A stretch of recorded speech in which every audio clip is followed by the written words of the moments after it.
you're faced with the unknown, you need to know how you will respond. You can't simply react or hope that you respond in the correct way. You need to know how you will respond when you're facing uncertainty or facing the unknown.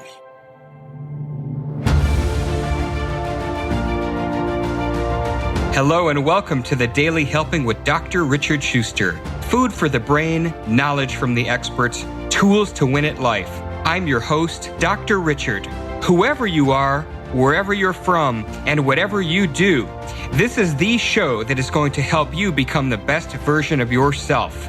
Each episode, you will hear from some of the most amazing, talented, and successful people on the planet who followed their passions and strive to help others.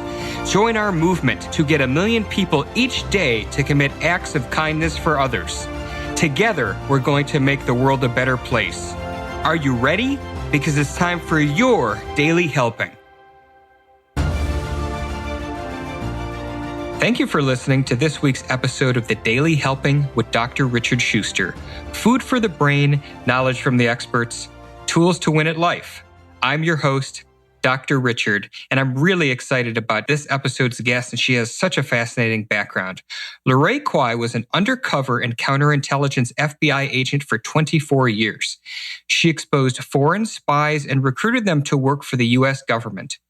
During her time as an FBI agent, she developed the mental toughness to survive in environments of risk, uncertainty, and deception. As a former FBI agent, she speaks and consults on how to develop mental toughness to create breakthroughs in business and life. She offers no-nonsense FBI practices to help others develop the mental strength to manage their emotions, behavior, and thinking so they can set themselves up for success. Her clients are diverse, but they share the same desire to empower themselves to build the mental strength needed to keep moving forward toward their goals and calling in life. Their shared belief is that they have the power within themselves to achieve greater personal accomplishments. She is the author of Mental Toughness for Women, 52 Tips to Recognize and Utilize Your Greatest Strengths, and Secrets of a Strong Mind. LaRae, thank you so much for being on the show. Dr. Richard, it is so exciting to be here. Thank you for asking me. Absolutely. Your background is so interesting. Not everybody is a spy. I mean, it almost sounds like in reading your bio, like there could be movies made about some of your adventures, which I hope you'll share with us a little bit today. But I want to kind of go back to the beginning because most people, when they're young, don't say to themselves, I'd like to be a spy when I grow up. How did that path unfold for you? Well, it's a great question. I was born and raised on a cattle ranch in the middle of Wyoming. And I had absolutely no idea or any thought of becoming an FBI agent when I grew up. But how you always hear people say, do what you love to do, right? So I'm thinking, here I am. I'm a female. I love to shop. So when I got out of college, I had a dual degree in marketing and management. So I thought, I'm going to become a buyer at a department store. That is going to be my thing. That's where my passion is. So I did become a buyer, and within just a couple of years, it became very apparent to me that this vocation had no calling for me. I mean, I had no sense of value or meaning from it. And I sort of started languishing. It was one of these things where, I'd only been out of school for a couple of years and already I hit a wall. So I went back to school to get my master's degree, and the FBI came on campus. And they started, and I said, well, why not? Even though I grew up on a cattle ranch, I'd never shot a gun in my life. And I said, well, why not? This could be entertaining. And so I get in there and they hear my story. I mean, they know I'm not some pampered, entitled kid who expects the world handed to her. Everything I ever got in life, I had to work for. And they like that scrappiness. They like that hungry, gritty attitude I had. And within 6 months, I was in the FBI Academy in Quantico, Virginia. So, there's just this academy full of ex-military and police types and law enforcement types, and mostly men in my class. One guy to my right stands up and said he was with Special Forces. in northern Africa working terrorists. And the guy to my left stood up and said he was a state trooper in New Jersey and had just survived a lot of shootouts. And then I stood up and I said I was a buyer at a fancy department store. And I mean, everybody just turned to get a look at the fluff ball that had accidentally gotten into the FBI. So it was sort of at that point, I said, this is something I want to do. I want to do something with my life that is more than just selling striped blouses rather than polka dots for a season. And I felt like the FBI was the right place for me. And indeed it was. It's really wild because it sounds like, if I understood, you were getting your master's, but not specifically to do this. The FBI just happened to be on campus one day and really a whole new path opened up for you. That's exactly right. I never did finish my master's. I was less than a semester away, but it was like, if you want to do this, we are calling you now. And by the way, the next class is in January on the East Coast. So that's where we'll expect you to be. And I said, sure. What did your family think when you went from doing what you were doing and then announcing that you were joining the FBI? What was the reaction? Like so many people, all they knew about the FBI is what they saw on TV. I mean, Efren Zimbalist Jr. and the FBI story. I mean, that's all they knew. And so they really had no concept of what my life would be. So it was an education for them and for me, because in a lot of ways, I didn't know what I'd be doing in the FBI either. The Bureau likes to, just throw you in and see how you scramble to get back to the surface. And that determines a great deal of where you end up. And if those who are like the more complicated, the more sophisticated type of cases will then go to either counterintelligence or some of our organized crime cases or some of our cyber cases. And then there are those that like the reactive. So there's a little something for everyone. As you were doing this and starting to enter it, you said you didn't even quite know where you'd wind up in the FBI. Did you have any thoughts? Did you have any ideas as to what you might want to do in the FBI? And then how did that change once you started actually training? I had no idea. And part of the academy is training you in all the areas that you could end up. And as a new agent, they put you in to, each office is different, but a lot of times you'll be working criminal, then you'll be working organized crime, then you'll be working maybe security matters and maybe technology. And so they do that on purpose so you can kind of get a feel. And supervisors watch and you have your reviews. And by your input and the input of the supervisors and other management, people have a pretty good idea of where they're going to fit in or not. And when I first went in, I was working criminal matters, and I loved it. I thought that's where I wanted to go and what I wanted to do. We were making arrests and, taking people who were, child molesters or kidnapping kids to go into prostitution rings. I mean, that was the kind of stuff I was working when my first office. And I'm thinking, this is what I want to do. I want to make an impact. And then my second office, I got assigned to a counterintelligence. And then I was just hooked. I loved the idea. I understood that the enemy we were working against was a much different, more sophisticated type of enemy rather than the kidnapper or the organized crime guy. They're as dangerous, if not more dangerous in some ways, but what was going on in counterintelligence was very intriguing, and I liked that. So what year was that when you started doing the counterintelligence work? Probably the mid-'80s, late 80s. Okay, so Libya notwithstanding, relatively speaking, a peaceful time for America. Actually, this was when it was a peaceful time for America. However, Russia was our number one target. I mean, this was the decade of the spies, where they had recruited Aldrich Ames and a lot of American intelligence officers. And so Russia was making a very concerted and hard push against American intelligence officials and had with some success, unfortunately. So it was the FBI's primary number one target. It was counterintelligence. It wasn't organized crime or cyber. At that time, cyber really wasn't that important. Or terrorism, those are things that came later. But at that time, counterintelligence and Soviet Union and Russia were the number one target. Right. So essentially, even though our troops weren't really mobilizing terribly frequently at that time, we were still knee-deep in the Cold War, which you were at the front lines of. Exactly. Is exactly right. So what kind of things, as much as you're able to speak about them, could you give us examples of what sort of activities you would do involved in counterintelligence and during the Cold War? Well, this is the thing when I talk to executives now, I talk to leaders, there's always change in the air. There's always how to manage change or how to execute change without, negative behavior being a part of it. And I always say, no FBI agent was ever given a case where there was a clear answer. I mean, it wouldn't be an investigation if it was, right? So, we get these cases with the sole intention of looking at them from all angles. And if one approach doesn't work, you know what? We don't give up.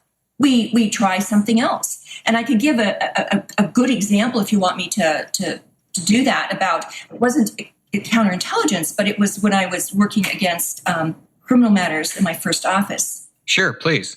I will say one thing. Only 4-letter word I never heard in the FBI was can't. Because there is no such thing as walking up to a parent of a child who has gone missing and say, gosh, I can't do this. This is just too hard. I just can't find an answer. You don't do that. You work until you find the child. And so we did have a child who was kidnapped, and I was not the case agent, but I was working with the case agent because it was my first office. He was my training agent. So we followed up on every lead. It got to the point where we just didn't know what to do, but we never stopped. And at one point then, we were just sort of brainstorming on what we could do. So we got a photo of the kid, and we started just going from business to business, door to door, showing photos of the photos of this kid. And it was a large city, so we branched out. And lo and behold, a shopkeeper said, that kid does look familiar. And so we said, great, who is he with? And the guy couldn't really remember the face of the individual so much, but he had this really strange looking T-shirt with this very weird emblem on it. So we got a sketch artist to, do a rendering of it. And then we started calling all the T-shirt stores in this city. And it wasn't a town, it was a city. And lo and behold, there were only maybe 4 or 5 stores that actually stocked that shirt, that T-shirt. And of course, we couldn't be sure if it was bought in that city, but it turned out it was. So we went down there and we said, okay, does this look like the guy, or does this look like the kid who was with him? Anyway, bottom line is we were able to track that guy's contact information through his credit card. And so then we went out and we found that little boy. And the thing there was, he was just hours from being shipped off into some child prostitution ring in Asia. So, when it comes down to looking for an answer when times are tough or when the answer is not obvious, it's like you have persistence. That's part of what mental toughness is. You just keep at it until you find the soft underbelly. And if you want it badly enough, you'll find it. There is nothing we would do. You just don't go back to parents and say, I'm sorry, can't do it. Of course. That's such a powerful story. And as you said, it really speaks to the tenacity that you have to have in the FBI, or that you stated you have to have in the FBI. So that's an awesome story for sure. But in terms of counterintelligence, so that's where you spent the bulk of your career. Yes. The FBI has jurisdiction within the United States. So my job was to identify foreign spies who were sent to the United States to spy against the United States government. So I stayed primarily within the United States. Okay. When foreign agents, foreign spies come to the United States, They're looking to find political information, military, and economic. Those are the three primary areas that a foreign government is going to target in the United States. So we sort of have clusters. We know that think tanks are important because every administration will actually give experts in different fields secret clearances so that they can help inform foreign policy. If there's a summit, same thing. These experts are called in. So they clearly have their ear to the ground of foreign policy. And this is important to a foreign government, very important. Economic reasons, I mean, San Francisco, that should be obvious. I mean, China stole most of the technology that's running that country today. So that was a big effort on our part. And then, just by and large military, that's an obvious target for almost any foreign country that's a hostile intelligence service is after. So that makes perfect sense. And what I was going to ask you was that I presume that as part of your training in the FBI, you spoke of the mental toughness that a spy is trained to resist if they're caught, leaking information or, exposing their own secrets.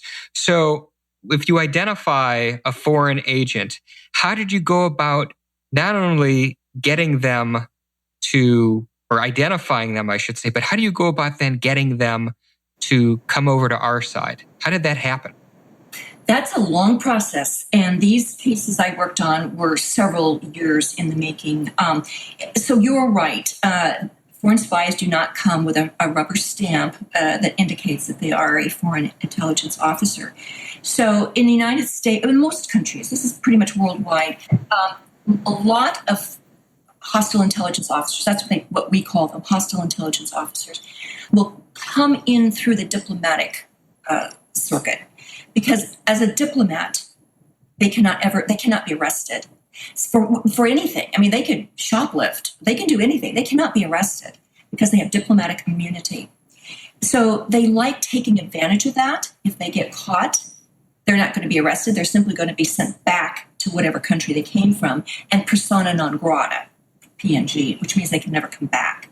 So that's one way that foreign intelligence officers come into the United States. The other way is, and I don't know if you've ever watched The Americans, it's an awesomely accurate TV show, but it's through the illegal program or the non-official cover. And they are in this country on their own.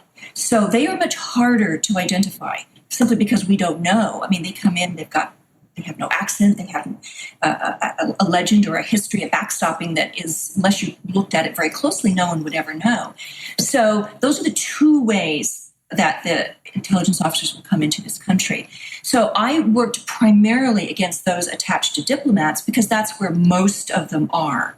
And even in the TV show, The Americans, the consulate there, the embassy is the one that actually has oversight into what's going on. So, and since that's where the big cheeses are, that's what I worked. And it is difficult. And I always talk to people, when I start talking about mental toughness, I say, you know what the most important thing, it is having emotional intelligence. And in fact, I would say emotional competency, because we know people who are intelligent, but not necessarily competent, right? So for that reason, I always worked towards the empathy, self-awareness, trying to get to understand people, understanding myself so I could understand others. And I would go out there and talk to people. I would go out there and talk to the officials if I could. And that's when I would be in an undercover capacity and try to learn from them, try to find out what was important to them, what would push their buttons, what triggered them, all those things. So that was sort of that's how I would approach a person. And it's a slow process. And I would work to get informants around these different people, and they would report to me. And basically you start with a personality assessment. You have to have a personality assessment so that you know what you're dealing with and you know what that person's priorities are, what makes that person tick. So, and I could talk to you certainly about personality assessment because that's what we do as clinical psychologists. But you said a couple of things that I thought were interesting, and I do want to spend some time talking about emotional intelligence, but I want to just kind of put a bow on our talk about your time in the Bureau. Out of curiosity, was there ever a time where you were in the field working and thought that you were going to die? And if so, how did you handle that? Yes. It was not working against a spy, but when, again, I was a fairly new agent, and another squad next to me was what organized crime squad, and one of the agents there was working undercover, and he needed an arm charm to go with him to a barbecue, and just a date, nothing, no big deal, but it was an afternoon barbecue. So I thought, wow, all these movies I've seen, this is exciting. This is exactly what I want to do. It's why I'm in the FBI. So I left my badge at home, took a fake ID, and went with him to this barbecue. And we got there, and everyone was very nice to begin with. But these were serious dudes. I mean, these were extortionists, occasional murderers, drug dealers. It was an organized crime group that my colleague was trying to infiltrate. And so we were out there, and I'm blonde and I burn easy, and it was a barbecue. I went inside to get more sunscreen. And I went into the bedroom where they had put all the handbags, and I saw two women going through my handbag. I just tried to pretend all was cool, no big deal. But then two guys followed me in, and then they closed the door. And there I was with two very ugly guys and two women who weren't much better, looking at me. And they just started interrogating me about who I was, where I worked, how long I had known what's his name out there. And I had a very serious kind of come to Jesus moment where I knew I pretty much had to be honest about who I was, or I was not going to get out of there unharmed. So I told them everything except my name and my true name and who I truly worked for. But I told them I grew up on a ranch in Wyoming. I told them I was bored with, the small town environment. I wanted the challenges of something bigger. And then one of the women, I think, was from Kansas or somewhere. And when I said that, she kind of nodded and said, well, that's why I left too. And so slowly but surely, I gained the trust of those people by being who I was. And in all the time I worked undercover, the only time I seriously got into trouble was when I tried to be somebody I wasn't. And you can slap on whatever name or title you want, but the important thing is you need to be who you are. Bottom line is, I got out of that room unharmed, and we left the barbecue soon after. A couple of weeks later, I found out, and actually the whole squad found out, that a hit had been put out on the guy I went with, the undercover agent, because he just wasn't true. He was trying to be this big macho guy, and it just wasn't true to character. He couldn't carry it off. And that was the big lesson I learned about working undercover. Be who you are. Put any name, use any name you want, or any disguise you want. But if you really want to connect with people, and that's the difference. I mean, if you're just walking through a situation, you don't want to be recognized, it's different. But if you want to connect with people at a deep level, and that's what counterintelligence is all about. If you want to recruit somebody to work for the United States government or to give you information, you have to find ways to connect. And you're right, it's not going to be obvious because they're trained not to trust anyone they meet in the United States. So for them to break it down little by little, they have to see you as a real person, not a robot who's following directions. And 24 years later, what made you decide to walk away from the Bureau? Well, I actually was a counterintelligence agent for about 20 years. The last 4 years, I was the spokesperson for the FBI in Northern California, and I loved it. But I was eligible to retire. It wasn't mandatory, but I was eligible. And I wanted to do that. I wanted to do something different. I just knew that there was more out there, a little bit like even going back to my days in retail. I knew there was more out there for me, or why I left Wyoming. I knew there was more out there. And so that's where I am, where I was. And I'd always wanted to write. And so I started writing, and it wasn't perfect at first. and the tone wasn't perfect, but I kept at it until I did find my stride. And now I'm loving it. And it's just a natural extension of who I am. And which book did you write first? I wrote Secrets of a Strong Mind. That is basically talking about the upbringing I had on a cattle ranch and the no nonsense, no spoiled, pampered, entitled approach to living that comes from living on a cattle ranch in Wyoming. So, and again, that's what the FBI really liked about me. They knew it would be a good fit, and it was a good fit. So a lot of it, that is my story from 6 years old and my first pony named Socks through the FBI Academy, which was pure hell for me, all the way through, my time as a spokesperson in the FBI. So you got the whole package there. So the book itself obviously has stories, your upbringing, lessons that you've learned, and how you applied them. Are there any specific examples or concepts within the book on what it takes to have a strong mind? Well, I think every one of us inside has that story that will create a strong mind if we don't already have it.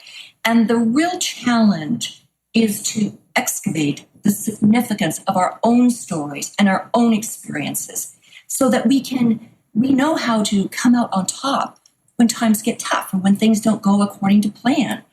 I'll give you an example of a failure. I'm asked this occasionally, what is the best failure you ever had? And I love to talk, people don't talk about good failures. They talk about good successes, but they won't talk about good failures. So when I'm in the academy, and I'm not a real athletic type, right? So not compared to the folks I was alongside in a way, but I always had a hard time with push-ups. And my coach knew that. And so he made my life miserable because that was his job. That coaches' jobs were to push us into our discomfort zone. Because if they weren't doing that, they weren't doing their job. We had to learn how to live there and how to keep that tension. So we had an interim fit test. And my coach made sure he was the one to count my push-ups. And so he started counting them. I do one. He go, okay, 1, 2, 3. He got to my ninth push-up, and he wouldn't count it. He just kept saying 9. And I did that ninth push-up 9 times, and all the while thinking, I don't have the strength left to do all 50 push-ups. Right? That I finally counted it, and I went on, but I failed that interim fit test, my push-ups. And I mean, there's a lot of different things you're tested on, but one of them was the push-ups, and I failed that part. And I faced a very real possibility of being washed out of the academy. It was very close. I mean, they were very brutally honest. They said, you either, suck it up and make it happen, or you're going home. And that failure made me think about what I really did want to do. I knew what I didn't want to do and had that experience. And I tasted enough of what I would be doing as an FBI agent to know, I had to be doing something that created value for me, something that created meaning. And this was it. And so I worked my butt off in order to develop the muscles I needed to make those, to churn out those push-ups. So I did graduate. But that failure was the best failure I ever had because it made me really think about what was important to me. And it really brought something else to my mind is that, so many of us, when we fail at something, well, we give up and we kind of shuffle along and do something else until we finally succeed at something. And then that's where we stay because we've succeeded there. Not necessarily because it's what gives us value or meaning or where we really want to be, but it's just a nice, safe comfort zone that can over time start to look like a rut. And the difference between a rut and a coffin are the dimensions. Well said. And again, for you, what was really great is you connected your passion to willpower. Essentially, you got a taste of it. You really wanted to make it happen. and that gave you the resilience to push through despite failing that push-up test. Absolutely. That's where grit, determination, persistence, that tenacity we were talking about earlier, where it's just that you don't give up. You keep at it until, and the thing is, if it's important to you, you will keep doing it. I mean, a lot of us may get, or some of us may get in situations where they have to do it. And it's not really because they want to, but because they're compelled by some other reason. But if it's something that really is important to you, you will do what it takes in order to find a way to do what you want to do. Right. And when we talk about willpower, there's different aspects of that. And then there's also resilience. How do you see those two fitting together? You know, to me, resilience is really, it's taking responsibility. Stop the whining and blaming others and pointing fingers and making excuses for yourself. It's just coming to terms with you are the one responsible for your own life. So if you're resilient and you hit a roadblock, guess what? You're going to be confident enough that you know you can keep going. And I put confidence. I think confidence is probably one of the pillars of resilience. Because if you're not confident and you get pushed down or you tripped up or you hit a roadblock, you're just going to do exactly what I was talking about earlier. You'll shuffle away and do something easier. But if you are confident in your ability, you'll face those fears, whatever they happen to be, and you'll find a way. I encourage people. I love it when people have petri dishes. You know, this thing, this little experiment that they're working on, something in their life where it's new, it's different. They're going to learn something. They don't know if they're going to succeed or not, but they're going to find out. And in that process, they find out more about themselves. Because the last thing you want, and this is one thing I did learn in the FBI, is that when you're faced with the unknown, you need to know how you will respond. You can't simply react or hope that you respond in the correct way. You need to know how you will respond when you're facing uncertainty or facing the unknown.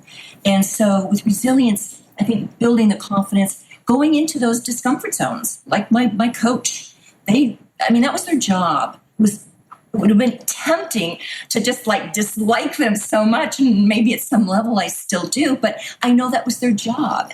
And the other thing that goes with this is self-limiting beliefs. And I think we've all, no matter where we are on the ladder of success, we come up against situations or people or whatever where we're not real sure if we're going to succeed. And a lot of times, it's just these self-limiting beliefs we have. So how to break through those barriers we set around ourselves can be as important as anything. And so that's how I look at resilience, those components. Being confident, moving into your discomfort zone, and moving past your own barriers and your own self-limiting beliefs. So what advice would you give to somebody listening to this that may be having a really difficult time in a relationship or years of self-limiting beliefs and failures and disappointments? How would you encourage them, other than by reading your book, to develop their confidence and be able to then have the resilience that you spoke of? No failure is a mistake unless you don't learn from it. You're only stupid if you don't learn from a mistake. So too many people, I think, are afraid to go back and revisit failures, past experiences that were negative, but they can be a gold mine, an absolute gold mine. Because once you start mining the significance of your own stories, just exactly what I was saying earlier, some of those stories are not going to be happy ones. Some of them are not going to be where you turn out looking like a shining star. Mine those experiences, excavate them, and find out what your pattern is. Find out why, wow, you reacted this way this time, and there was another failure or a disappointment, and gosh, you reacted the same way, or maybe you got into it the same way. Uncover your patterns. The best person you'll ever get to know is yourself, and the most important person you'll ever get to know is yourself. So take that time. I just think that without that, a lot of us are doomed to repeating the same mistake. And the other thing that I've learned is that the way our brain works is not necessarily. Our brain works in a way that makes It will collect information and remember and reflect on information that makes sense to it. So if you have a confirmation bias that you say to yourself, I'm a horrible singer, or I can't speak in public. And so what your brain stores is all information which confirms that belief. So if you have something that happens to you and you try to remember it the way it happened, just remember your memory may not always give you 100% accurate feedback, because your brain is going to basically remember those things that happened that confirm the way you feel about yourself. And that's exactly why two people can watch the same event and have totally different recollections of what happened. They've done quite a few studies on that, actually, where they would have rooms of people witness an event, and they're all very different stories. You're exactly right. Absolutely. And so that helps researchers like yourself, Doctor, to just be experts in your field. But for the average person, then you can also use that same information. Think back to why you think you have a barrier, why you have a self-limiting belief. Go all the way back to when you first remembered that being a hindrance to you or an issue. And a lot of times it comes back to our teachers or our parents telling us that we can't do something. But then then all the things that happen after that, we just keep, loading that up. And by the time we're adults, those barriers can be really thick. No question. Very, very good advice. And I want to jump back to something. It's a concept you mentioned very early on in our recording, but I wanted to come back to it. And you spoke of the importance of emotional intelligence. Can you add on that? Why is emotional intelligence? What is it, first of all, and why is it so important? Well, everybody would define it differently. I suppose basically, I think experts would agree, it's understanding yourself and understanding others. It's the ability to communicate with others. I don't think any agent I worked with would ever call themselves emotionally intelligent. That's just too airy-fairy. It's too fluffy. I mean, they see themselves as more hardcore. But the bottom line is we couldn't do our job unless we could go knee to knee, nose to nose with people that we're dealing with. And that means building relationships. If I want to recruit a spy, I have to do it face-to-face. I mean, I can collect all kinds of intel, technical information, despite what you see on movies or TV, most of it is going to happen face-to-face. And it's the people factor. So if you can't regulate your own emotions, your own thinking, your own behavior, which is what mental toughness is, then how can you present yourself to a total stranger, develop a relationship with that person, and whether you're in sales, whether you're in marketing, you're in leadership, or you're a counterintelligence agent. I mean, it's really the same thing, where we all need to find ways to develop relationship with people around us. And it gets back to that self-knowledge we were talking about earlier with understanding your self-limiting beliefs. I mean, that means you have to get to know yourself. I just say, lack of awareness of your competition makes you vulnerable. Lack of awareness about yourself makes you stupid. And so we all need to smarten up, that's all. And so the first pillar of mental toughness is emotional intelligence, or as I say, emotional competency. That's right. Emotional competence is something that you stated earlier. So once somebody has gained that insight, they become aware of their self-limiting beliefs, they are aware of what their limitations are, their perceived limitations. Where do they go from there to develop toughness? What's the next pillar, so to speak? Well, the next place to go would be, that is where I think the willpower comes in. And, I'm a big believer in, understanding your strengths, understand your weaknesses. Understand your weaknesses so you can manage them. You don't need them tripping you up or sabotaging you when you when you need that least. You need to be able to know or to be able to predict when that weakness is going to pop up at you. Again, self-awareness. So manage your weaknesses, but grow your strengths. So this is where willpower, where you are performance focused. You manage time wisely. You build good habits. You push that limit. You push your limits beyond what you thought you could do. And experts have agreed that the best, like 4%, that's the tension between what your ability is and what your goal should be, to keep pushing yourself. Athletes do this. I mean, in firearms, we did this. You just keep pushing yourself, not in so much that it discourages you, but 4% is just enough to make you try harder, but not to dishearten you. So, I mean, those are the kinds of things where that takes willpower.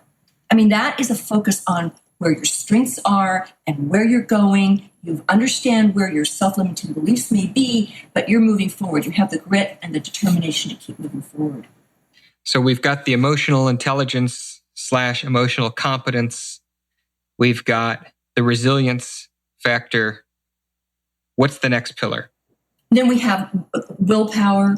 And so then I would say the willpower factor. And so the final factor would be attitude. It's that champion mindset. And it's really about how you can power this incredible thing called the brain, how you can reprogram it if you need to. You can, for neuroplasticity, I mean, we can change the way we think about ourselves and the obstacles that we have. And there's just a lot of people, neuroscientists out there who have done amazing research, social psychologists who have done amazing research about positive thinking, the importance of changing the way we look at an obstacle. I always find this so interesting that, we all have a negativity bias. That's natural. That's that limbic brain system. That's that part of our brain keeping us safe, right? It's what causes us to fight or flee or freeze. So it's always looking for ways to keep us safe. So negative information gets the brain's attention much faster than positive information. And that's because negative information can be, for centuries, we were taught, since caveman days, we were taught to get lunch, not be lunch. And it's that fear mechanism that would trigger, saber-toothed tiger, whatever it happened to be. But in today's world, not everything that scares us is a threat to our survival. While negativity is like Velcro, it sticks. Positive information is like Teflon, it slides away, which means we have to think harder about positive information to counter the negative that comes in. So we need, for every one negative thought, it's going to take 5 positive thoughts to counter that. It's just that strong. So when we know that, we're educated. We can say, okay, wow, this is something I can do. I can do this. And it's a tool that you can use. David Rock, who is a great neuroscientist and he's written some great books, he suggests that we label our emotions. Again, self-awareness, being critically honest with yourself. And if you're feeling jealousy, just name it. Or fear, or anger, even if it's an unpleasant, embarrassing emotion even, it doesn't matter. What are you trying to do? Fool yourself? Your brain knows. So simply acknowledge it for what it is. And you keep it in the dark, you try to suppress it, it'll find a way, it'll just keep growing. And so his suggestion is to just call it for what it is and then move on. The worst thing you could do is enter into a discussion with yourself about it. Because then it just starts growing, it becomes this beast in the room. I'm familiar with his research, and it's interesting. You're the third guest who's brought up neuroplasticity kind of organically. And I think it's such a fascinating concept because the brain is resilient. The brain is capable of creating new experiences and undoing harmful ones. But as you said, those don't form overnight. Bad habits don't form overnight. Negative perspectives don't form overnight. It does take an awful long time to do it. But with dedication and consistency, you can reprogram your neural pathways and have a more positive outlook. You absolutely can. And again, it's taking control of your emotions, your thoughts, and behavior, rather than letting your mind take over for you. And we've all had that happen. Our mind runs wild. And it's simply having the discipline and the structure, internal structure, of being able to say, wait a minute, I know what's going on here. I'm calling it out for what it is. it takes confidence in yourself to do that. I mean, if you're not confident, you've got what it takes to keep moving forward. You're probably going to be cowering behind a rock or something. And my grandmother would kick my butt. I mean, I grew up with her on that ranch. I mean, she had ammo on her Christmas list. Believe me, this was a woman who was serious about taking responsibility for what happens to you in life. So, and so I'm just encouraging people. They can do so much. They can do so much more than they think they can. And quickly, if you wouldn't mind touching, I know we talked a little bit about Secrets of a Strong Mind. Talk about the second book you wrote. Yes, Mental Toughness for Women Leaders.